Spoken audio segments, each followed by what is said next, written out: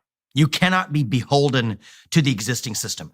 One of the things that actually constrains the revolutionary impulse, and you could argue whether he's not worth listening to. This guy's a narcissist. He's like Frank Tufano. He basically says things that he thinks sound smart, but he just says a whole lot of nothing.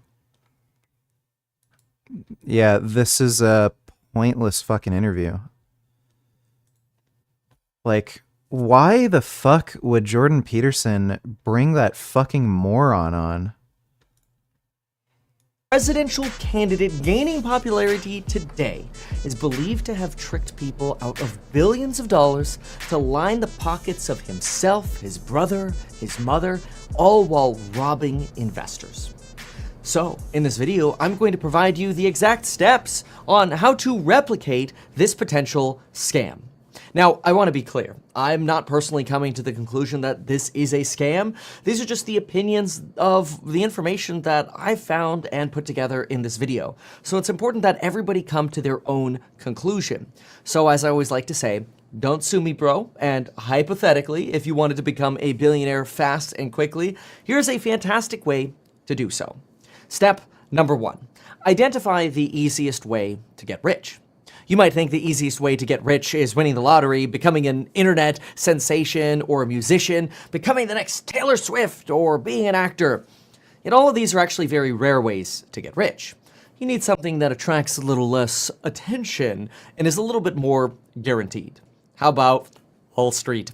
Like investing in a company that is going to IPO on a major stock exchange like the New York Stock Exchange. Frequently a near certain way to get rich, especially if you can sell before your hyped up stock crashes 99%. Okay, so we'll go with Wall Street.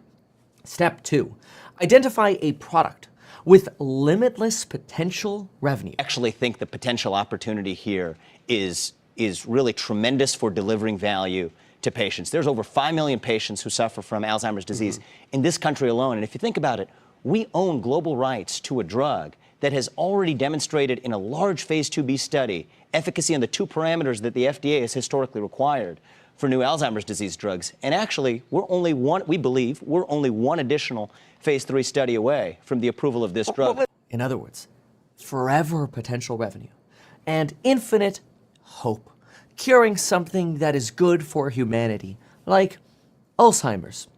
In the pharmaceutical world, well, you'd be perfectly fit to make billions with such promises. And of course, there's infinite potential because ultimately, everybody unfortunately might end up being subject to the terrible disease that is Alzheimer's.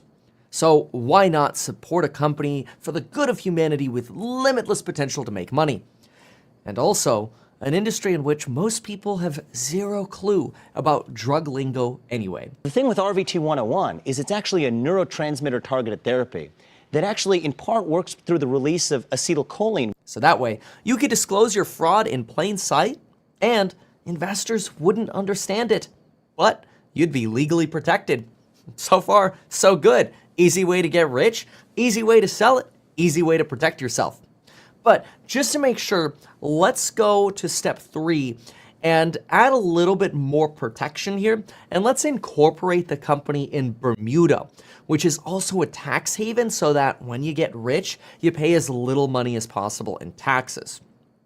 Step 4, just to kind of be a little unironic about it all, or maybe ironic, name your company not after the lives that you're not going to save anyway, but instead name your company after getting rich, like Roivant, or ROI, or Return on Investment, Vant. Yes, that is going to be the parent company. Jesus. And your baby company is going to be called Axovant. This video is going to be about both, and we'll show you how the scam works. But the point is, you're going to layer these companies to be a little confusing too. Step number 5, because so far all we've done is identified we're going to get rich on the stock market. We're going to... I'm sick of people asking me stupid questions like this. Last warning. Why are you asking me if I could take the absolute best BJJ champion who's on steroids like in an MMA match. Just fuck off. Use a pharmaceutical with hopium, and we're going to incorporate it in Bermuda. Then we're going to pick a name for our company, but now we need some startup capital. So we're going to call up our hedge fund friends for the company we used to work with, and we're going to fill them in on the scam. We're going to raise some startup capital from them. Step number 6. We're going to go to a major pharmaceutical with an existing reputation like GlaxoSmithKline, aka GSK, and we're going to offer to purchase one of their failed drugs for $5 million, along with some option revenue. Step number 7. We're going to change the name of the drug so you can escape the failed reputation of the drug that you just bought, because the drug you just bought has already failed 4 clinical trials. But we don't want anybody to realize the drug that we're going to sell on the stock exchanges is the same one as the one that had previously failed. Step number 8. We're going to have our mommy, who is a doctor, reinterpret the results of the failed studies to make the drug seem like it's not a failure after all. In other words, you're not even... Yeah, his entire family must be pieces of shit. Like, this is clearly coordinated intentionally with his family. It's really fucked. What supermoto would you consider getting? I don't know. I think KTM has like a 790 supermoto.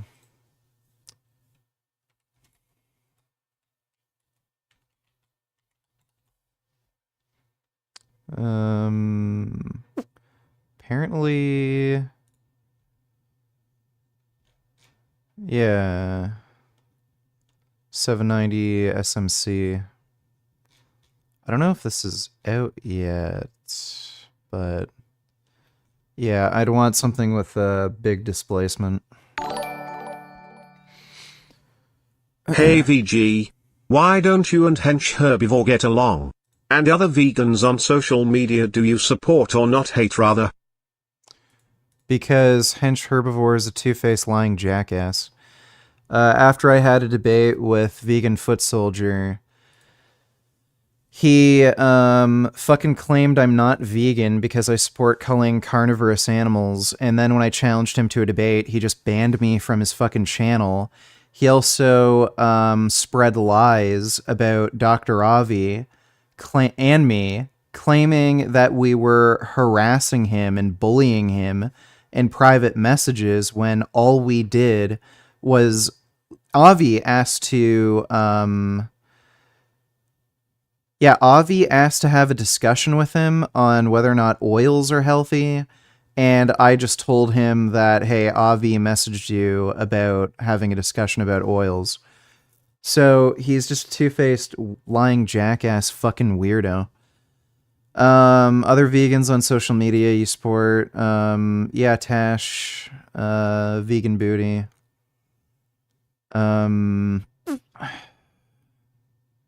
Danny, what's his fucking channel name again?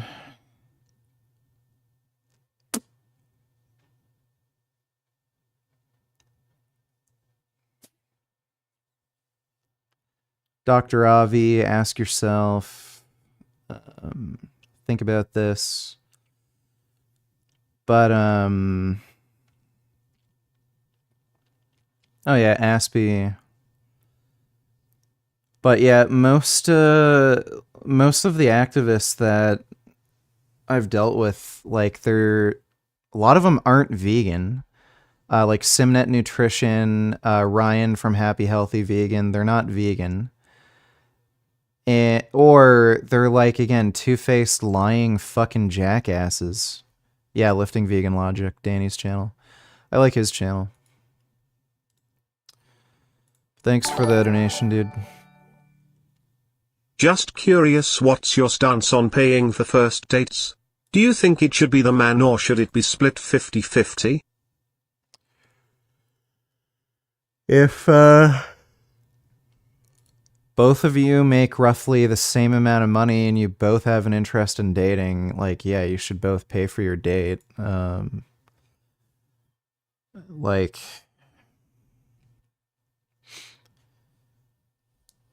if you are going to pay for the first date, like, just don't go anywhere expensive. It's pointless. But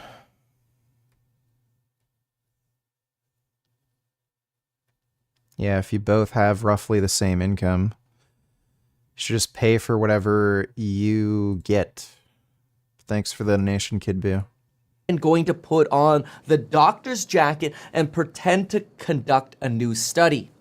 You're just going to use one of the old existing studies that failed and add some more clarity on how it's actually not a failure. So let me clarify that. GSK, GlaxoSmithKline, conducted 4 studies. All of them failed. Let's go ahead and pick the one Vivek and his mommy used, the study with 684 patients. In a large phase 2 study, phase 2B study with 684 patients. And let's see if Why is his neck tilted like that? It's really weird. we can manipulate some of the data. Okay, so we're going to take a failed study of 684 patients. We're going to try to make it seem good. But first, let's actually confirm that this study did fail. Here's the study disclosed in Vivek's SEC documents, making it clear that GSK conducted the study and that this was not actually a Vivek-conducted study. Then we're going to be able to coordinate that study and trial number with these other sites to indicate that yes, indeed, this is the failed study of 684 patients conducted and concluded by 2010, 5 years before Vivek ever even considered taking this product public, this failed product public. And then let's go to a neutral publication and make sure that it actually failed. Yes, it did. No statistical significance in the outcome of this drug's effects on Alzheimer's. In fact, Yeah, you would think this would be illegal. I don't know how the hell you can do this. Like, again, this is clearly coordinated with members of his family to deliberately deceive investors. Like, especially since he cashed out, too. Like, it's clear. Do you still do direct neck work? What did you or do you neck curl and neck extension? I just started doing neck exercises again recently. Oh, fuck. Right now I'm doing neck curls with a harness with 35 pounds, and I'm doing neck curls like from the front with 20 pounds. Thanks for the donation though, Salman. I had a bit of a neck injury. It wasn't from training. It was from, like, I think sleeping in a weird position, and it took a while for it to get better. Thanks for the donation though, dude. What's also hilarious is that so many people who are against these drugs would absolutely take a safe anabolic if the muscle building benefits were comparable without side effects. Hell, I'd take that shit in a heartbeat. Yeah. There are no side effects, why wouldn't you? Thanks for the donation, Adam. Yeah, Aspie isn't a scammer. He was pretty clear what he was going to use the donation money for when he asked for donos. It's just that some of the people that were already donating on Patreon were kind of upset because they thought the money was going to go towards vegan activism, but, like, again, technically that was the whole idea for him investing in crypto. He did make money off of it, so if he increased his earnings anyway, I don't see how it makes a difference. So, like, if, you people donated to me to do these streams, and then I took that money and then invested it in crypto, and then I made more money, like, it's like the same thing. Am I scamming you by doing that? Not really.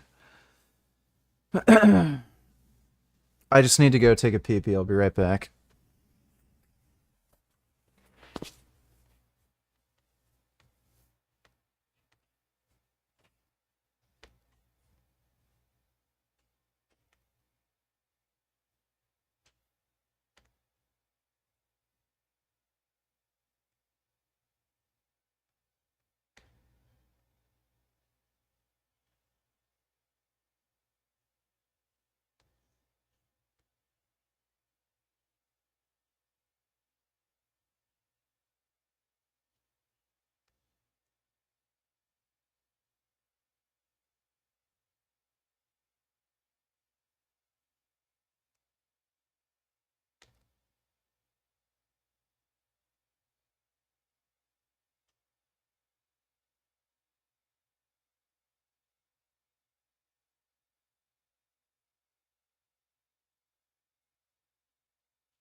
Oh.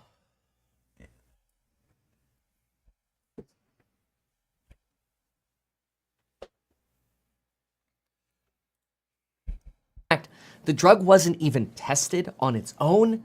It was tested in conjunction with an Alzheimer's drug that already worked anyway. In other words, the drug that Vivek is going to take public isn't even a drug that works on its own. It already relies on a drug that already works for Alzheimer's, but we're just going to add our own sugar water to it and IPO that. But even that failed. Okay, so now we know that the drug is a failure. How do we trick people using a study of 684 patients into making them think that this study that failed is actually a good study? Well, this is where you have to introduce completer analysis and responder analysis. Sounds confusing, right? That's the point. We need to be able to trick people, and these things sound official. Ooh, analyses. That's official, right? But you and I know the truth. You and I know that a completer analysis removes everybody from the study who didn't complete the trial. Who are the people most unlikely to complete the study? Well, people with adverse side effects or people the drug didn't work for. So in other words, let's remove the people who didn't complete the study or people who didn't have all of their information in the study or just people we didn't want included in the study, potentially the bad results, right? And we cherry pick people out. And unsurprisingly, now you can make the drug look statistically significant as a success. Oh, interesting. So with a different analysis hidden in plain sight, you could take a failed study and make it look successful. A responder analysis does the same thing. It looks at the average response of those who completed the trial. And what's important to remember here is that by only looking at people who completed the study or who had all their information and followed your rules exactly, you basically cherry pick your favorites, right? You can rig the data. But you can trick people about this in plain sight because you could tell people about, we did completer and responder analyses, and these were statistically significant to help. Well, most people, A, won't ever even read those filings. They'll just see stock that's going up and want to invest and be part of it because of FOMO. And B, even if they read the filings, they wouldn't understand anyway. So, now that the scam is set up, let's have Mommy and her friends issue press releases on how the drug is effective using new rigged analyses. Here's a press release from Mommy's friends who are also on the board of this scam company. Well, alleged scam, remember. Don't sue us, bro, okay? The company failed a long time ago, but we still don't want to get sued here. Anyway, you got to make your own conclusion. So, Mommy and her board member friends say via this completer analysis, this drug is a success. In fact, it's statistically significant to show that it is a success based on that same 684-person trial from 5 years ago on a trial they didn't even conduct themselves. They just reinterpreted the results for. But we're also going to publish a responder analysis in a journal somewhere to say it's statistically significant. And we're not even going to be bashful about this. Mommy is going to put her name right on this. All right, cool. Now we got evidence that says this drug works. So look at what we've got. We've got a failed drug that we're going to pretend works. We got a company incorporated in Bermuda, and we're going to market the crap out of this with our hedge fund buddies, and we're going to IPO this sucker to make billions of dollars. And that's it. Step 10, file for IPO to market the failed drug. Now, raise $1.8 billion for the 8 people who work on your staff, including yourself, your mommy, and your brother. Make sure to give all of your hedge fund friends a heads up, ooh, tricky, hedge up or a heads up, that the drug is a scam. So they could sell after, a certain period of time. The stock is public, so there's plenty of liquidity for you to sell and dump. Step 11, since you're in control of the phase 3 trial, which you need to get through to actually make sure the drug can sell to people, you know exactly when the drug is going to fail. But since you're already going into the trial with a failed study, you pretty much already suspect that the drug is going to fail anyway. But you're conducting the phase 3 trial, right? Vivek and his 7 friends, they're the ones conducting the trial and any new people they hire. So they could slow walk this. They could take as much time as they want. So in the meantime, the stock stays high because people have hope that the trial is going to be a success.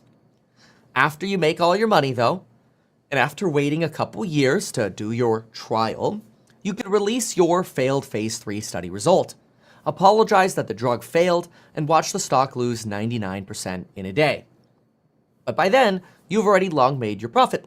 Oh, and to cover up the history of the failure, make sure to change the name of the company so that when people look up the historical stock ticker symbol from Axovant to CO Gene Therapies. Yes, let's hide it all so nobody knows about this alleged scam. And since the scam was so successful and now you're on your way to becoming a billionaire, it would be a good idea to probably keep going with your scam. Now, again, who knows if it actually is, but Vivek today has somewhere between a 7 to 15% stake in a nearly $9 billion company called Riovant. Remember, that was the mommy company to this baby company. And this company is a company that shows $28 million in annual revenue, but expenses that are absolutely mind-blowing. Yet, this is a company that this presidential candidate is a major shareholder of. You ready for these numbers? Take a look at this. Riovant, ROI, Return on Investment Sciences Limited. This was the mommy company to that scam company, well, alleged scam company. Again, I don't want to make that conclusion. Maybe I'm missing something. But my opinion is a lot of the information that we've put together here looks a little sus. It kind of feels like you plan to become a billionaire with a failed drug by marketing a failed drug, but only some people would say that. Other people would say, no, they had hope, it could work. Hey, it was a wildly successful IPO and it had a good cause. And forget about all the people who lost their life savings on the drug because of all this hope they were marketed. It was a valiant attempt. Okay, so what do we have at Riovant Sciences or ROI Vant Sciences, whatever you want to call it? Well, what you have here is a company with annual revenues up about 10% from last year, from about $55 million to $61 million. That sounds good, right? I mean, $61 million of revenue, that's fantastic, right? It is. What would you recommend for penis gains? Think a hypertrophy or high rep program would yield the best results? Also, what is a good stretching routine? Looking to bulk up for the winter season but don't want to get too big that it hurts the GF. Thanks, sir.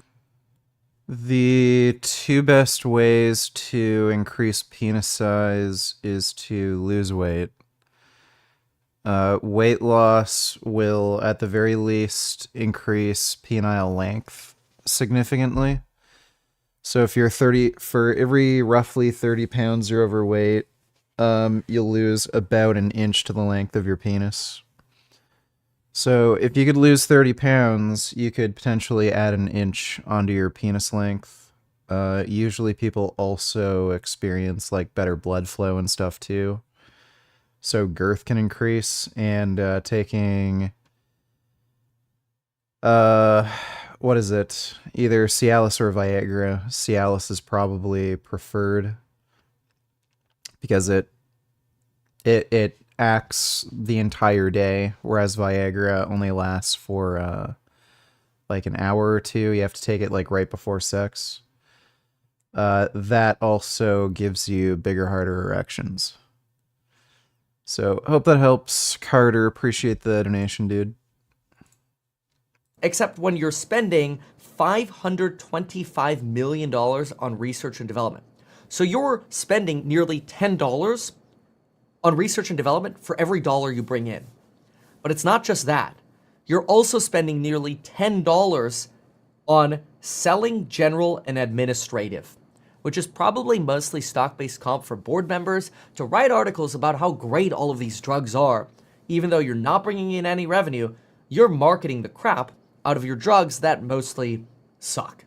And so here's a company that's literally burning net loss of $1.1 billion that Vivek helped found. Whoa. $924 million last year, massive money burn for drugs that they have either in development or are selling. If you go to their website, you can see, oh, look at all this pipeline of hope for drugs that they're creating. Here's one that's actually being commercialized, that's actually being sold. It's called VTAMA. It's for plaque psoriasis.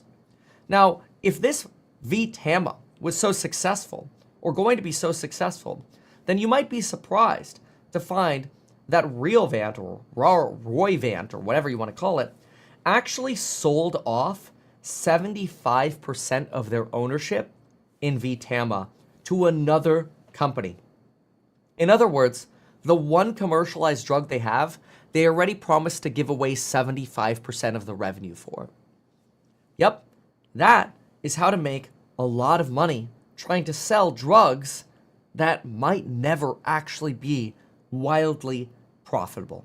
And you do it all by starting your scam on how to become a billionaire by taking a failed drug, changing its name, incorporating it in Bermuda, and renaming it, remarketing it, IPOing it with false hope, and then doing it over and over again.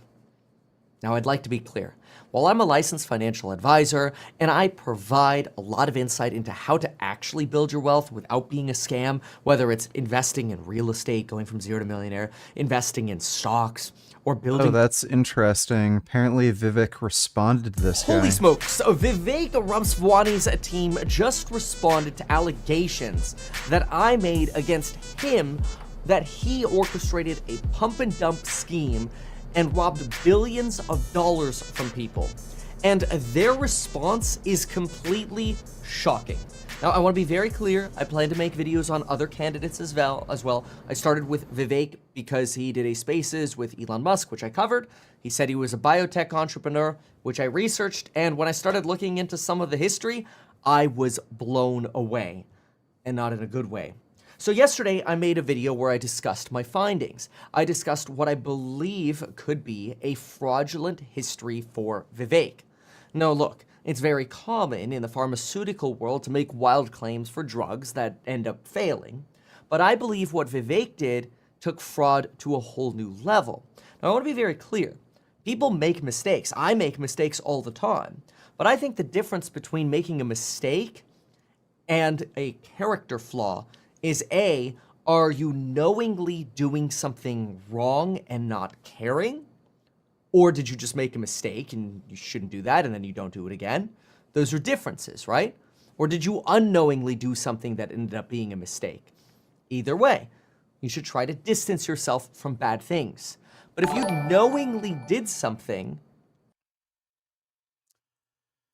Mo donated $2 and asked me a stupid question. Are you a Republican? No. I don't know why you'd ask that. Thanks for the donation, dude. To defraud people of billions of dollars, then I think that takes fraud to a whole new level. See, what I alleged in my video yesterday was that I believe Vivek took a failed drug, a completely failed drug, which had been proven to be a failure through at least 4 studies, some say up to 13 different clinical trials, but we'll just say 4 major studies conducted by the manufacturer of the drug, GlaxoSmithKline, to the point where that company gave up on the drug. Vivek then bought the rights to that drug, changed the name of the drug, apparently conducted no published studies or published research into the drug, instead simply renamed the drug, reinterpreted the results of one of the existing GSK studies, not a study they did themselves, but simply rigged the data using a completer analysis, which basically only takes results from patients who had either complete profiles or completed the trial, which totally skews the results to success because people who complete trials are generally the ones the drug works for, right? So complete rigging. But it's not just that, because completer analyses are used to get to phase 3 trials. The nasty part is, that's all he did. Probably a lot more. And I try my best to be 100% transparent on this channel. Though, there's a very big difference. Like $20, what do you think of the Whatever podcast? It's boring and stupid. Do you think it's better than Fresh and Fit? Yes. Just as bad or worse. It's better. But, like, again, it's boring and stupid. They just get idiots to talk about topics that are just well above their heads. So what's the point in watching it? It's just stupid. Thanks for the donation though, Mike. Appreciate it. Difference here, and I think it's worth comparing to. Dodo donated $2. There are no such thing as stupid questions. No, there are stupid questions. That is not true. So, hope you learned something today, Dodo. Thanks for the donation. The difference is simple. If you had no idea that something is a fraud, then you make a mistake and you can be excused for that. It's still a stain on your reputation. People still comment about it. We know that. But mistakes happen. The difference here is if Vivek knew his drug was a failure, which obviously he knew, given that all the studies before were a failure, information that's publicly available that I haven't found that could lead us to change the interpretation that I have. I don't profess to have all of the facts. I'm putting out all of the information that I have, which lead me to draw the conclusion that Vivek knowingly promoted a fraud. And that is a character flaw in my opinion. That is a character flaw. And he's been unapologetic about being a failed biotech entrepreneur regarding the Axovant drug. That concerns me. Okay, so I invited Vivek to clear his name. I invited him to either I'll visit him in person, we could YouTube stream this, we could Twitter Spaces stream this, whatever. I invite Vivek, I still do, to clear his name. Again, like I said, I'll even visit in person, just like I did with Voxable. See, what I do for a living is I study things. The more I study, the more I feel like I understand the world around us, whether it's the Fed or politics or whatever. In 2021, I ran for governor in California. Despite being 29 when I ran, I came in second place in the recall election against the governor. I tried to save California, which is a very broken place politically, so beautiful otherwise. And I was one of the first to make big arguments like, hey, we need more spending on mental health. We need more funding on policing. We should not defund the police. We should be funding the police. Oh my I didn't become the governor, but I'm actually really proud of our campaign. Our campaign shared a lot of ideas, but I think this guy just rambles about bullshit. That fucking title's misleading. He didn't talk about anything. It's weird how all these people are completely full of shit. Doesn't look like she has any new videos out.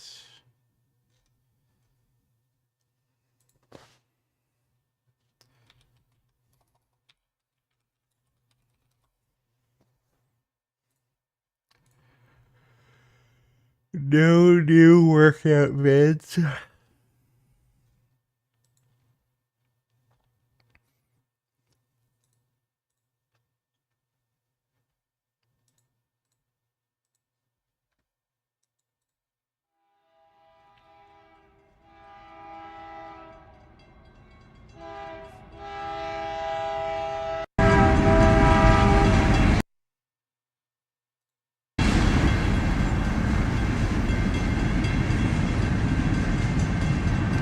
Any gaming tonight? Not sure yet. We'll see.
So it's what I get paid for, you know, so I can have food on the table for the wife and the kid, you know, so.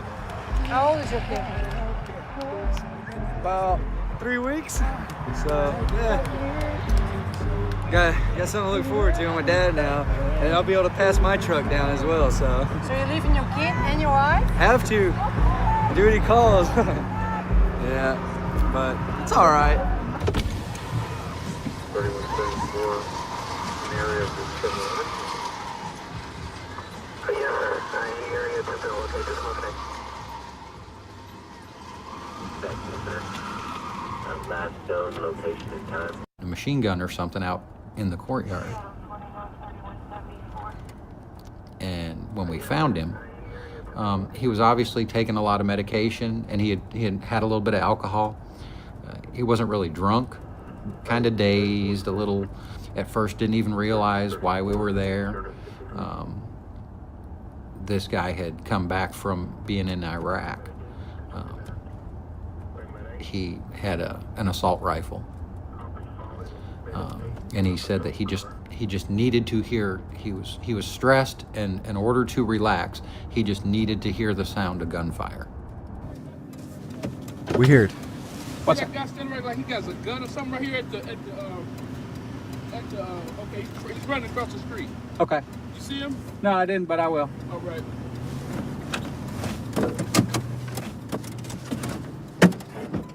Put it down. Put it down. 356. Hold track. Turn around. I wanted my parents to be proud of me. I just wanted to jump out of airplanes. That's what I always told my recruiters. I just want to jump out of airplanes. Like, that sounds cool. Like, jump out of airplanes, shoot cool guns. Like, man, that sounds awesome. I mean, the only life that I knew was my high school life.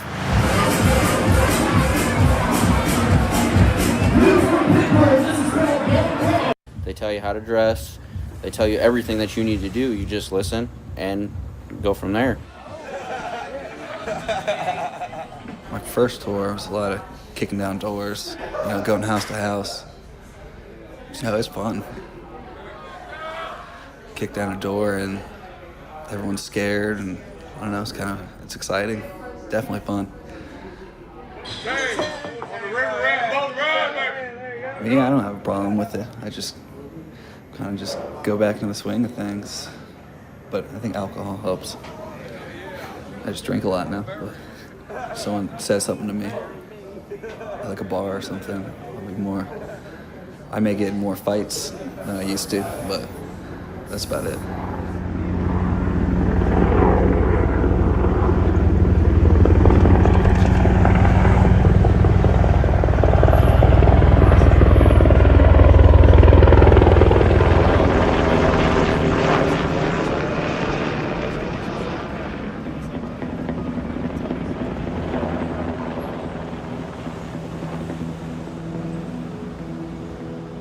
But I never knew anything about his, the PSTD or PSTD. Did I say it right? PSTD.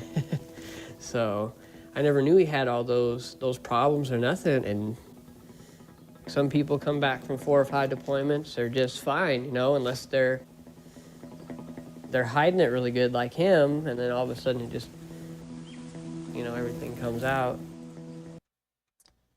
Fuck. God damn it. Okay, we can't watch this.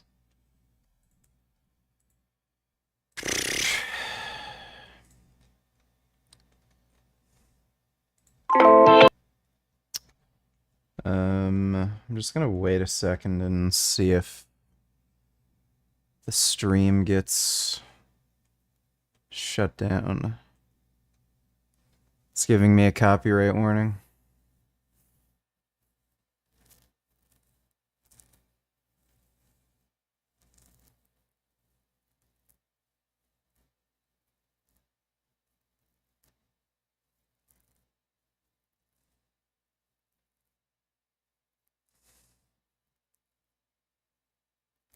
Alright, we're good. Yeah, let's watch some recipe videos.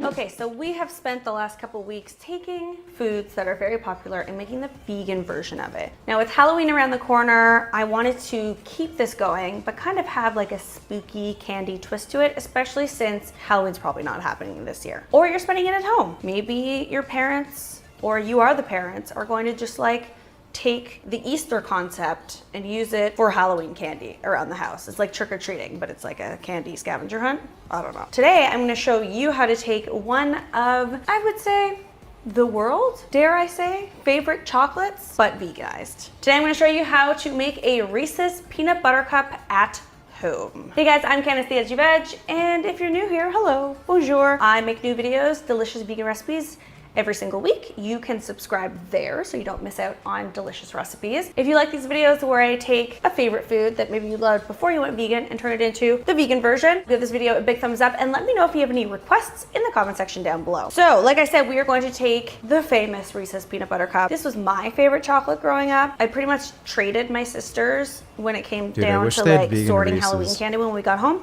I traded them different chocolates so that I could have all the Reese's cups. I loved them. And it was one of the saddest moments for me, like nostalgically, when I went vegan, because again, they were, I don't know, comfort food for me. I loved them. I loved the combination of peanut butter and chocolate. And it's not quite as easy as you would think. Let's put it this way. It's not just chocolate with peanut butter in the middle and chocolate on top. There is a little bit of science behind getting it to taste and have the texture of a Reese's Peanut Butter Cup. But what is it that makes the peanut butter in a Reese's Peanut Butter Cup different? It's sweet and salty and has this almost texture to it, which I'm going to try and do with nutritional yeast. I've also, back before I was vegan, I've also seen peanut butter like bars, and they mix the peanut butter with graham crackers.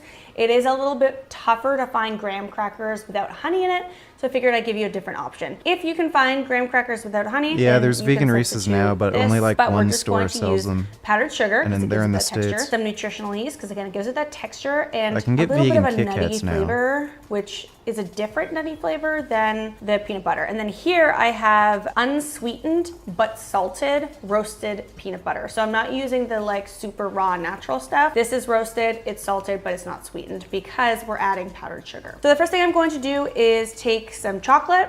I have a combination here. I'm trying to use a lot of things in my kitchen. So I have a combination of semi-sweet chocolate chips and semi-sweet chocolates. The great thing about semi-sweet chocolate is that it is sometimes accidentally vegan. So just read your ingredients. You don't have to go out and like find something that specifically says vegan on it. A lot of the time, it's just accidentally vegan. All you need are these and then a muffin tin and some cupcake liners. Now these are tiny little cupcake liners because while you can make them really big, there is something about it being kind of like thin layers of chocolate and then the peanut butter and thin layers of chocolate. So I'm trying to make them closest to the right size as possible that you would get in like a Reese's Peanut Butter Cup. So let's melt this chocolate. If you have a microwave, you can microwave that in 30-second intervals. I don't have a microwave, so I'm going to use a double boiler. So making a double boiler is pretty standard like cooking stuff, but if you don't know how, I'm gonna show you. So I've just filled a pot here with water, brought it to a boil, and then I have this metal bowl here. You can also use glass. Metal is best though. And I'm just putting that on top. So it's kind of floating in the water, but not too much. And then I'm just going to add my chocolate. And the heat from the water and the metal is going to melt this. So it's gonna take a little bit longer than putting it in the microwave, obviously. But I mean, it's like a minute compared to like 5. It's not a big deal. All right, I find the best way to do this is just, especially if you're using a double boiler, is put the chocolate on there, let it melt, and then while that's melting, you can keep yourself busy by making the peanut butter portion. So I'm just adding the peanut butter, the powdered sugar, and the nutritional yeast to a bowl, whisking it until it's smooth, and that's it. Now this recipe should make, if my math is correct, about 12 peanut butter cups. I could get like a couple more or a couple less, but let's see. Adding the nutritional yeast. If you have a sensitivity to nutritional yeast, you can also just leave that out. And then we have our powdered sugar.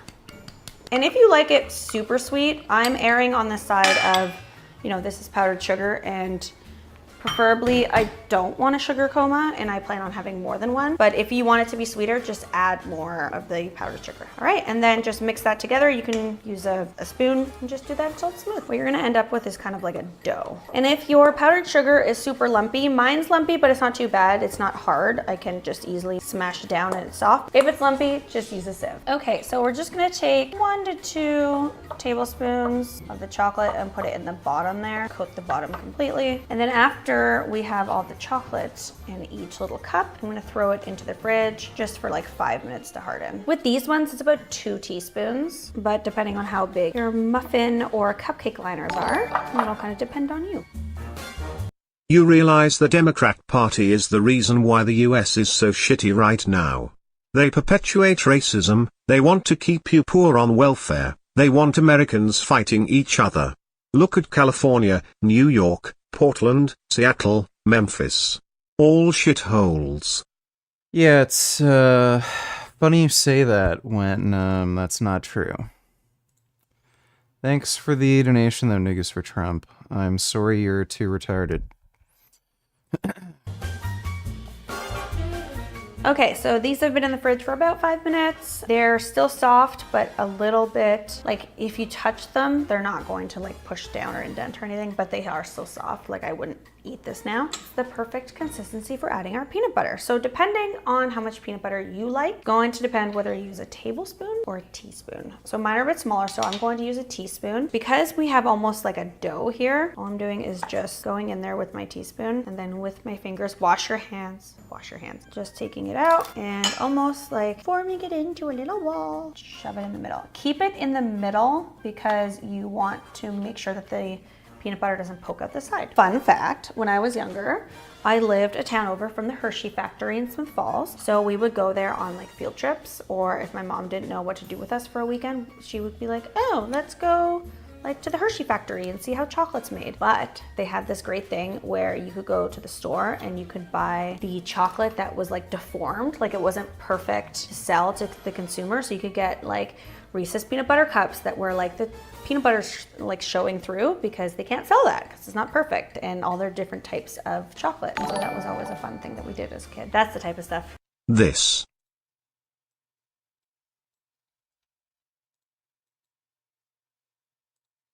Listen, I'm happy for you and everything, but that don't change the fact that I'm leaving with this car. I need the car to pick him up. He has a performance. Hold on, you trying to tell me you got a man, but he ain't even got no ride to get where he need to go? No, bitch. Hold on. Don't think you better than me. You better be lucky I'm in a good mood. All right. Man, bro, this gonna clear, man. I ain't got time for this. You ain't clearing. I'm getting my car. Hey, Dave, lift the hook. Which one is left? You is not going nowhere. You better get out of my way, and I'm not playing. Play chicken all you want. Bernice don't back down. I don't care. I'ma back up, and I'll do it. You ain't backing up. Which one is left? You ain't going nowhere. Oh, Bernice! Oh my God! Bernice! Oh my God! Oh my God! Damn! What did you go? I told her I was ready to back up. What did you do to Bernice? It was an accident. We gotta. Get that shit done! I don't find that funny, but thanks for the donation, Big TT. When you grow up poor. Free activities. All right, so I'm gonna go ahead and flatten it a little bit, but again, keep it away from the edge. I love peanut butter cups, and Louis just only kind of likes them, so I'll probably get to eat most of these. All right, and then repeat this until you don't have any peanut butter left over, and cover it with chocolate. All right, so using a tablespoon, I'm just going to drizzle chocolate on top and all around it. All right, so just kind of smooth at the top as best as you can. If you can't really, just add a little swirl. Okay, so what you want to do when they are ready to go. Mike Tellers, would you rather watch 8 hours of American football, soccer, basketball, or baseball?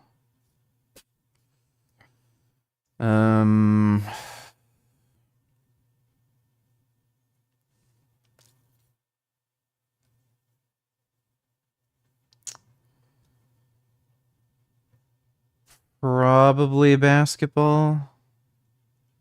Next choice would be baseball. Then football, then soccer. Thanks for the donation though, Mike. Oh, you're good. They look the way that you want them to look. Stick them in the fridge for about an hour. Minimum. That way they're just hard enough that they're not like going to be super soft when you bite into them, and then we'll enjoy them.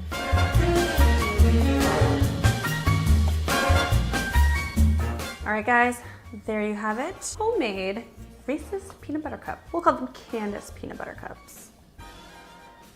This is dangerous because I'm going to eat all of them. There is something about the nutritional yeast that just adds the perfect texture. Honestly, the only candy you wanted when you were trick-or-treating as a kid is Reese's. The nutritional yeast thing sounds fucking weird. I don't know if I dig that.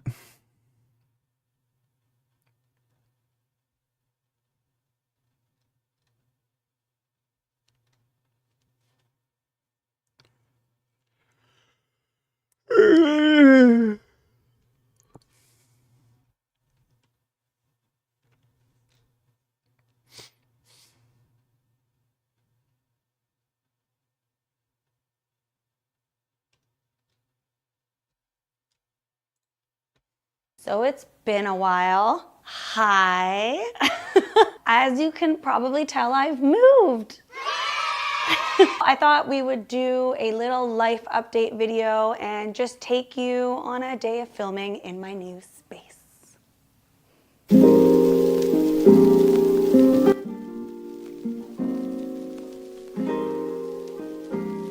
What, the fourth video I've done for you guys that's like, I've moved, life update. I went through a breakup and then I stayed in the house for a while and then I just felt like it was too big. It also felt like very empty. Like it was just me and the dogs and it was a lot and it was haunted. If you follow me on TikTok and Instagram, you know that I have a brand new format of doing cooking videos. I wonder if she's still in Toronto. Let me see. I've got a lap full of sandwiches. This one's mine, and this one's Eric, and this one's Molly's, and this one's Marcy's. Yay, breakfast for everyone. Okay, so we just drove by this place. It's like a roasted nut place. I think this is right where Doomy's used to be on Queen Street. And it's the nuttery, and I was like, how did this stay open during the pandemic? Like, who's buying roasted nuts? And then I saw that they had vegan gelato, so I take everything that I said back. That's why you don't make fun of things you don't know about. Okay, we put it in the microwave. Now we're gonna taste test it for the video. It's so good. This is Meds in the house. Woo, Meds. It's so cheesy. So a little bit later. When I say recipes for one, you're probably thinking like one cookie, one cake, one tart. Yes and no. It's cooking for one, but with some leftovers. So if you're going to go to the trouble to make something, you definitely want leftovers. They're just smaller batches. So the first recipe is double chocolate cookies. It only makes 4 cookies. You know, you don't have to eat 12 of them. You can only have 4. So you have like 1 or 2 cookies per day for the next couple days.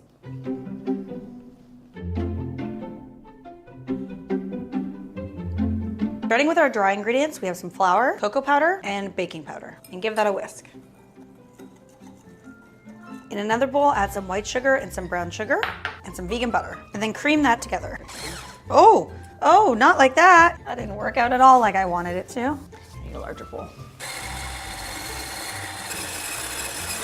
Then add in some aquafaba and vanilla, and mix it again.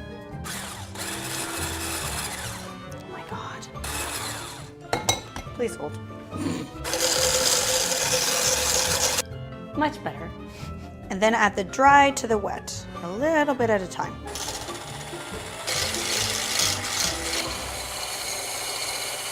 And then fold in your chocolate chips. This is also really good with peanut butter chips as well.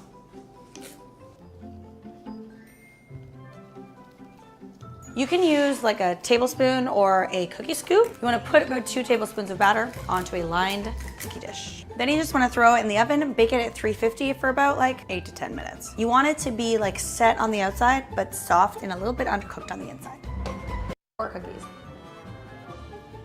I'm a huge sucker for packaging. Look. I want cookies. But it is not meant to be for right now.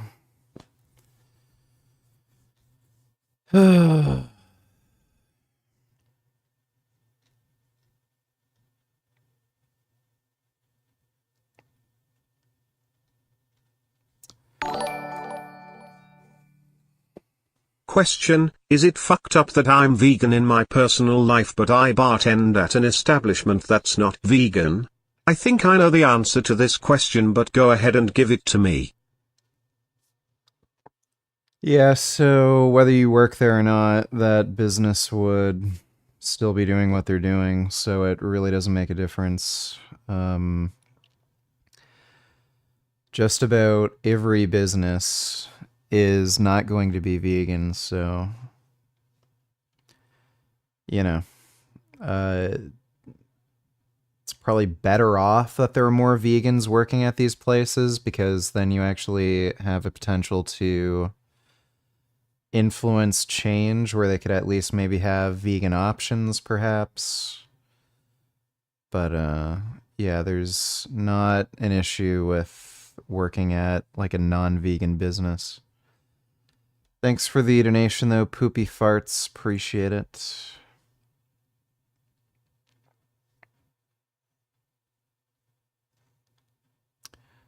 Onion burger. Weird.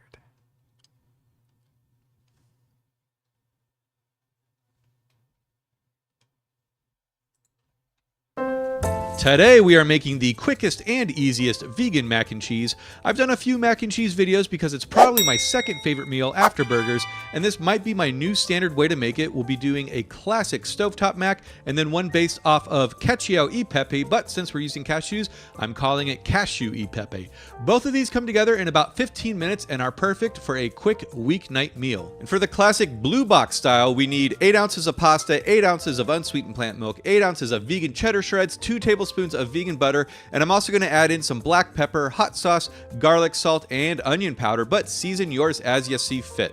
So first, let's pour in our dried pasta, and then we're going to add in about 2 cups of water, or just enough to cover it like so. Add a good pinch of salt, and then we'll turn on the heat to medium-high and get this water boiling. And just make sure you stir it around every now and again so the pasta doesn't stick. And once it's boiling, reduce the heat a bit, and now all we need to do is reduce this water down and cook the pasta to al dente, which should take about 6 to 8 minutes. And the reason we are cooking the pasta like this is because the starch from the pasta water will help emulsify our sauce and make it super creamy and amazing. So go ahead and check your pasta after about 6 minutes, and once the pasta is cooked al dente, and there's just a little bit of water left, we're going to add in 2 tablespoons of vegan butter, and stir that around to melt it, and then next we're going to add in unsweetened plant milk and give that a stir as well. And then next we'll add in our vegan cheese shreds and stir those around until they're all nice and melted. And depending on your cheese selection, your mileage may vary. I'm using Violife, but depending on what you use, you might need more milk to thin it out or possibly some tapioca starch to thicken it. But once your cheese sauce is at the consistency... I have not seen healthy vegan eating. Let me see.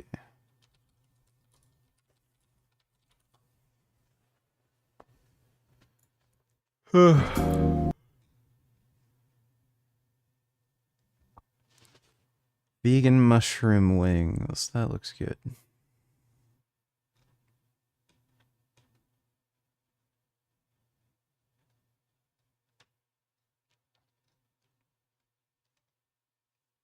So I love showing people how to make healthy vegan food like this without using oil, wheat, refined sugar, and rice. Last week I showed you how to make this delicious cherry barbecue sauce and this sweet and spicy mango buffalo sauce. And a lot of people wrote me and said, but what about those veggie wings? So today, I'm going to show you how to make your own.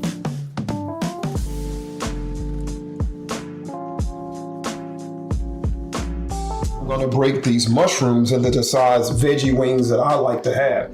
Now, if you like a smaller veggie wing, you can break these smaller. If you want the veggie wings to be larger, you can do larger pieces. It's really up to you. I'm going to break them to the size that I like. So maitake mushrooms are my favorite for veggie wings, and that's what I'm using here. However, you do have other options. Lion's mane and oyster mushrooms will both work really well for this recipe. Okay, so I got my mushrooms broken down into the pieces that I want. Now I got to get my breading station ready. And what I have here are the ingredients I'm going to use to bread the mushrooms. Now I'm starting with some arrowroot powder that I'm going to add to some oat flour. And I'm going to mix that up a bit.